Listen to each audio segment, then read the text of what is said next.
नमस्कार. आजच्या या व्हिडिओमध्ये आपण घरगुती स्वरूपात गुलकंद कशा प्रकारे तयार केला जातो याची माहिती जाणून घेणार आहोत. गुलकंद तयार करण्यासाठी देशी गुलाबाच्या पाकळ्या आणाव्यात, त्याच्यासोबत खडीसाखर देखील आणावीत आणि तिसरी गोष्ट ती म्हणजे काचेची बरणी किंवा काचेचा एखादा जार आणावा. त्या काचेच्या जारमध्ये पहिला थर खडीसाखरेचा घालावा, त्याच्यानंतर दुसरा थर देशी गुलाबांच्या पाकळ्यांचा करावा, पुन्हा खडीसाखरेचा थर द्यावा, त्याच्यानंतर पुन्हा देशी गुलाबाच्या पाकळ्यांचा थर द्यावा. अशा प्रकारे एकावर एक थर करावेत आणि त्यानंतर ती काचेची बाटली किंवा तो काचेचा जार हवाबंद करावा आणि असा हवाबंद काचेचा जार हा उन्हामध्ये साधारणपणे 15 दिवस ठेवावा.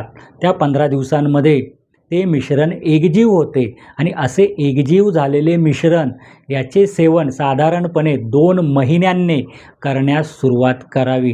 अशा प्रकारे तयार झालेला गुलकंद हा ॲसिडिटीवरचा किंवा आम्लपित्तवरचे रामबाण औषध आहे.